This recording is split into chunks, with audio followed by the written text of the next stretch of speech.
Então, pessoal, como sequência do último slide, como eu havia falado para vocês, isso aqui foram os desenhos, né, dos ditos loucos dentro do hospital psiquiátrico. E isso, na verdade, foi todo um trabalho da Nise, né, que era autora desse filme, né, que era assistente social daquele hospital psiquiátrico. E ela ficou assim, surpreendida de fato com todo esse desenho, né, tudo que eles tinham capacidade de fazer. E eles próprios, né, todos os pacientes, eles mesmos ficaram surpresos também com o que eles tinham capacidade de fazer. Então, na nossa percepção, no nosso conhecimento, o que a gente imagina é o seguinte: todos nós temos capacidade. Mesmo tendo qualquer tipo de transtorno, qualquer situação de loucura, você tem capacidade, basta você acreditar.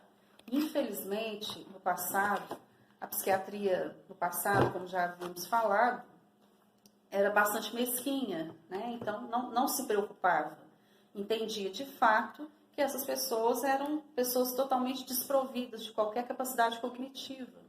E aqui a gente percebe que são desenhos extremamente tipo mandala, né? Vocês podem observar que são desenhos bastante criativos, até para pessoas que têm um transtorno mais pesado, porque esses pacientes desse hospital eram pacientes esquizofrênicos, pessoas sociopatas, pessoas de fato que são pessoas difíceis, né, de socializar. E no filme ela consegue socializar essas pessoas através do desenho, através da arte, através da paciência que ela teve com cada um. Tanto que ela chamava os pacientes, né, na verdade, como clientes, né, e nós, enquanto profissionais, que devíamos ser pacientes com eles. E isso ficou muito marcado no filme, né? Porque, na verdade, eles eram clientes do hospital, mas nós, enquanto profissionais, devíamos ser pacientes, devíamos, né, dar atenção e dar credibilidade para esses clientes, no caso, né, como a Nise colocava no filme. Então, aqui eu encerro a questão do filme, Nise, e entro agora na questão da reforma psiquiátrica. A reforma psiquiátrica ela nasce com o objetivo de superar, né, o estigma, a institucionalização e mudar o conceito de loucura para algo mais leve e coerente, para aceitar a figura do louco como uma pessoa humana. Então, a psiquiatria foi algo assim, extremamente importante para fazer toda essa transição da saúde mental e da psiquiatria no passado, para que essa reforma psiquiátrica trouxesse coisas novas, situações novas, medicamentos novos, inclusive pessoas com uma visão mais esclarecedora, uma visão mais ampla da figura humana de todo cliente, como dizia a Nise, né? Ou todo paciente daquele hospital. E com a reforma psiquiátrica a gente pôde ver uma mudança grande na cultura de todo profissional, inclusive o psiquiatra, né, os psiquiatras que atendem, né, em hospitais psiquiátricos, eles começavam a ter uma visão mais ampla. Né? Antigamente se entendia o ser humano como algo sem solução.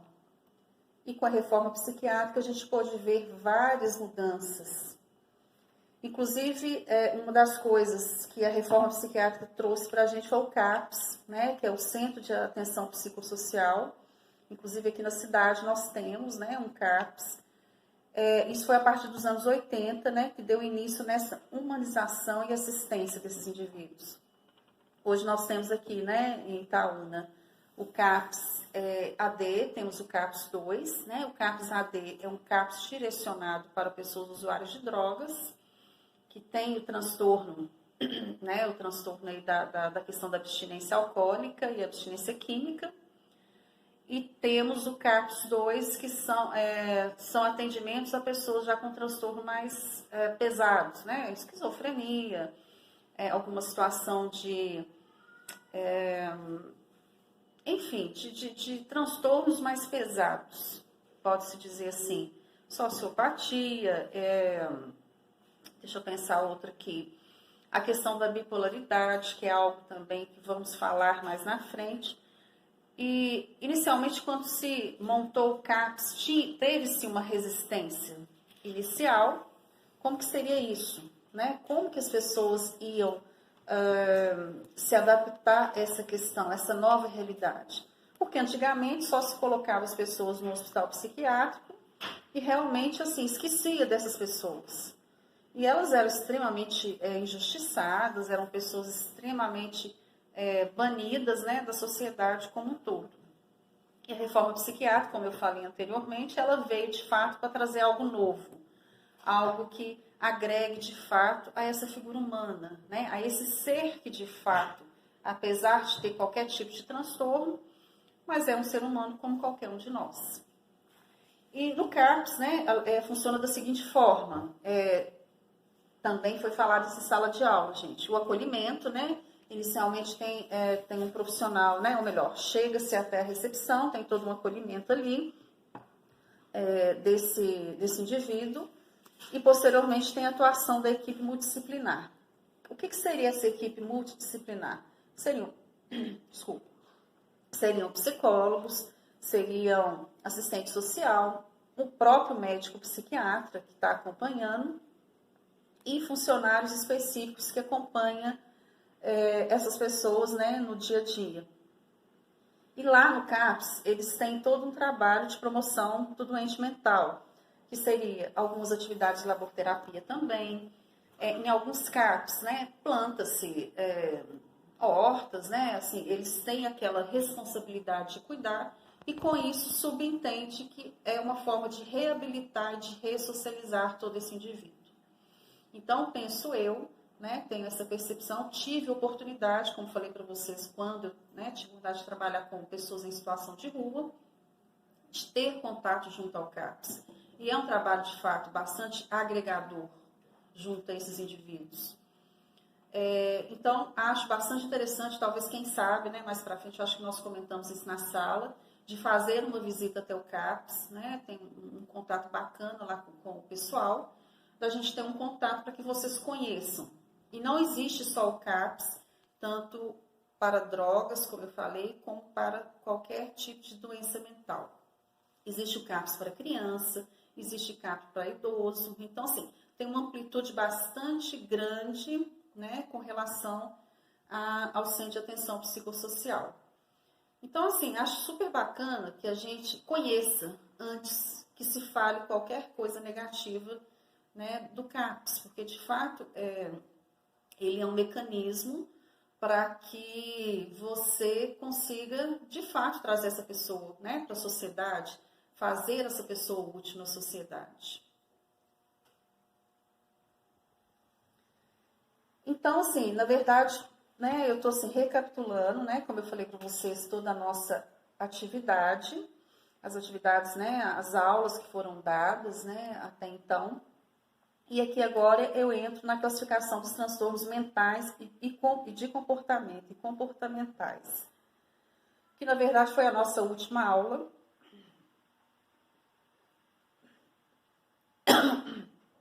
Foi a nossa última aula, então basicamente é isso. Vamos lá.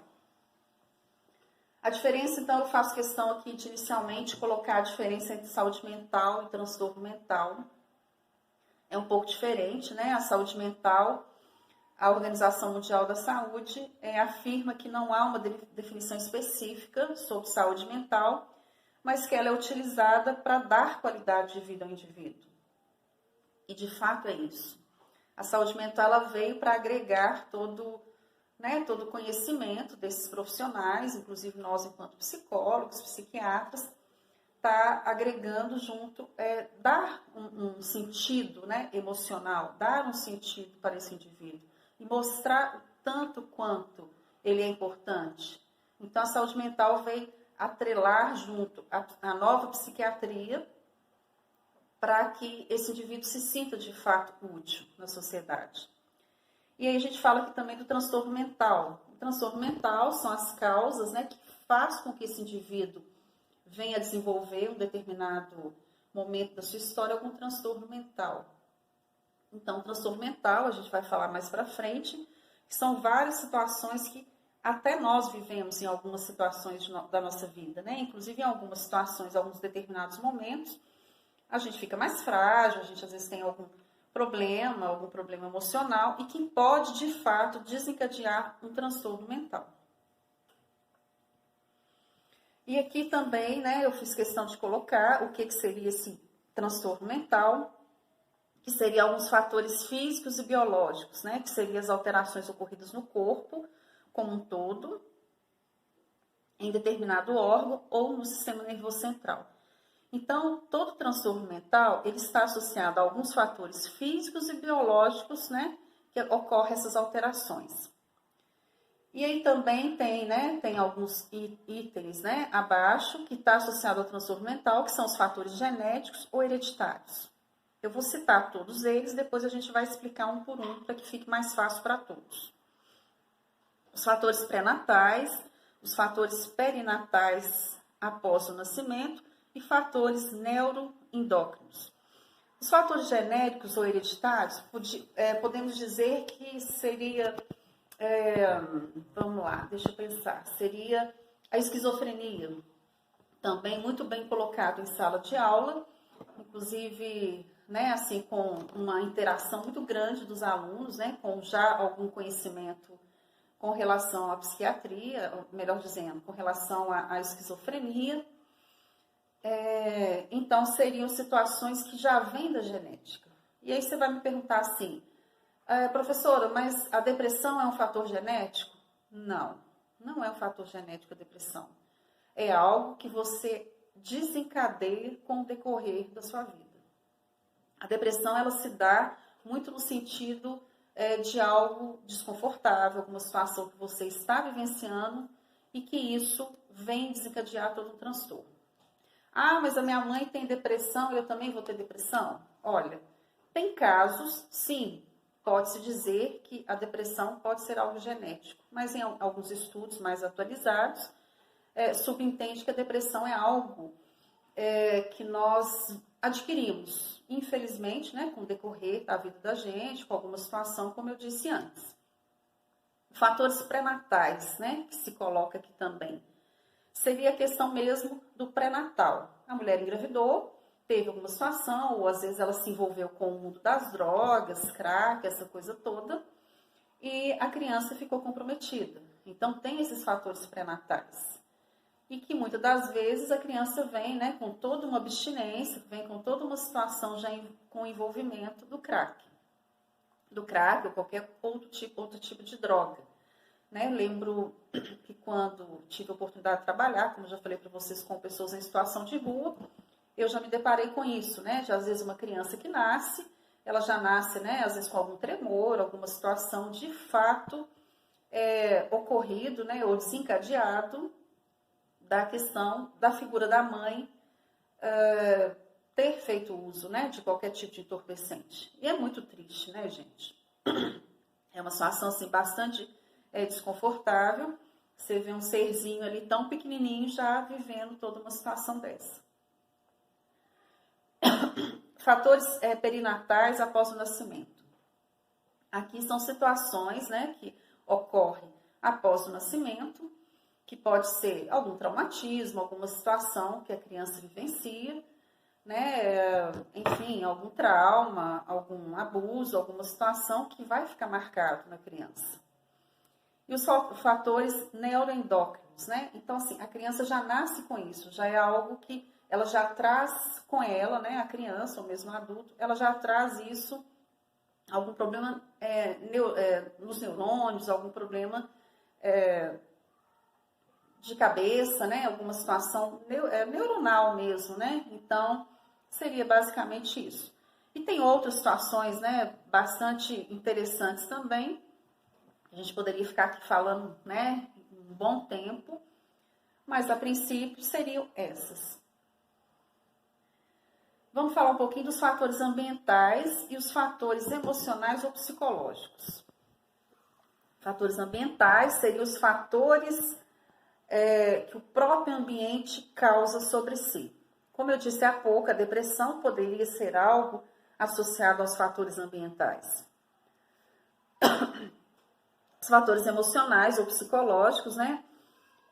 Seria também a questão de algo que você esteja vivenciando, que aí desencadeia algum problema emocional ou algum problema psicológico e que você de fato precisa de um tratamento e muitas das vezes precisa de ter uma entrada com o psiquiatra, né, para alguma prescrição médica e muitas das vezes também é interessante, né, que faça uma terapia para poder suprir toda essa situação emocional.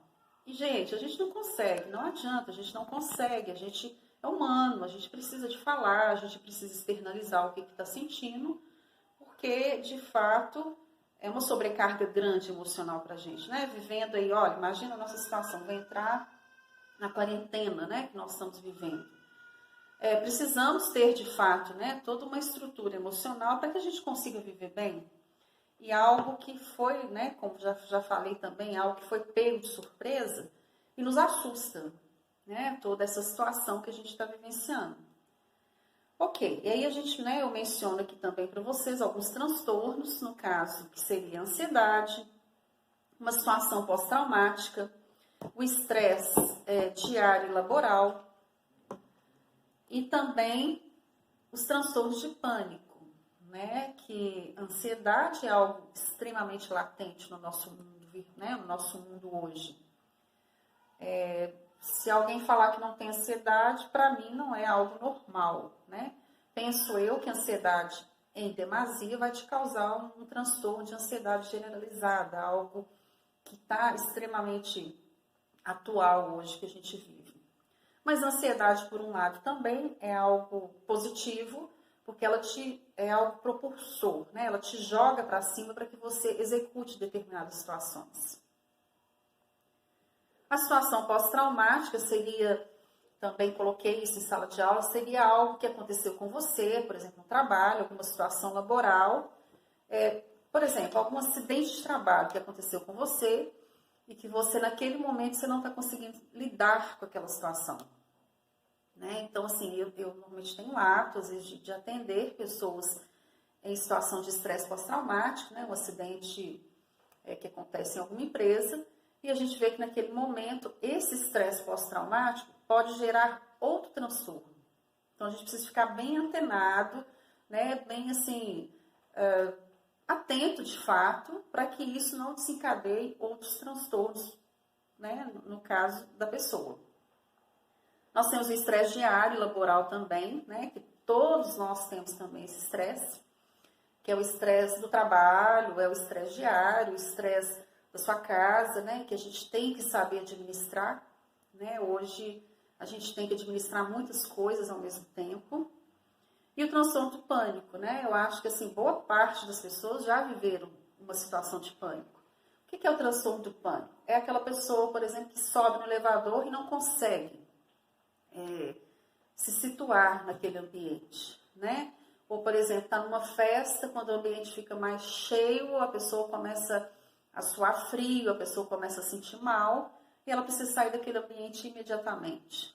E o transtorno de pânico também pode desencadear uma ansiedade, pode desencadear uma série de outras situações. Então, basicamente seria isso. Vamos lá, para o próximo slide.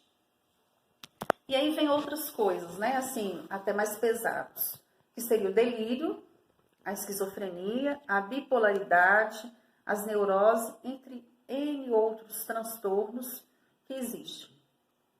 Né? Então, o delírio é aquela pessoa realmente que tem delírios, né, alucinógenos, né, que ela começa a imaginar coisas que não existem, coisas do além, né, e que de fato ela acaba ficando uma pessoa antissocial, ela não consegue conviver.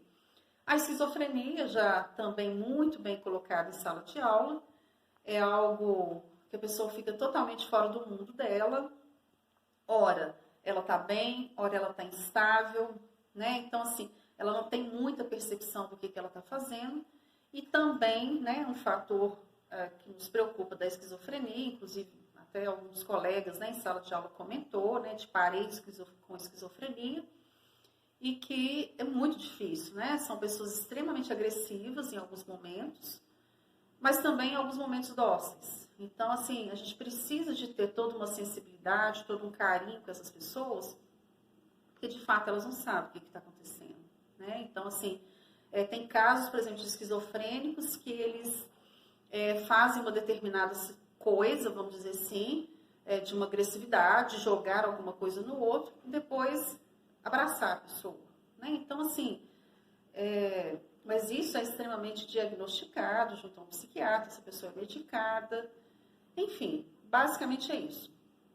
A bipolaridade, a gente pode falar essa questão das mudanças, né, comportamentais e de humor constante, que linkada à depressão é algo extremamente doloroso. As neuroses, né, que está muito associado ao delírio também, entre outros, né? A gente pode falar N outros transtornos aqui, mas que de fato ia delongar muito, né, a nossa aula. Né? Mas que posteriormente podemos também estar abordando outros assuntos, se vocês quiserem, né, que a gente aborde outro assunto, a questão de sociopatia, psicopatia, né? Me lembro que na última aula nós íamos passar um vídeo para vocês sobre aquele filme Coringa, que por sinal é um filme que retrata, né, essas neuroses, esse delírio, né, da figura do Coringa, e que nós, né, não tivemos como passar, mas nessas aulas agora eu vou, né, tentar abordar esse, né, esse pequeno trecho, esse resumo, para que a gente possa conversar um pouco sobre isso, né? Uma pessoa em estágio de surto, né? Então, assim, é algo muito delicado, né? É algo muito triste. E que a gente, enquanto profissional, precisamos saber lidar, inclusive também saber lidar com essa situação.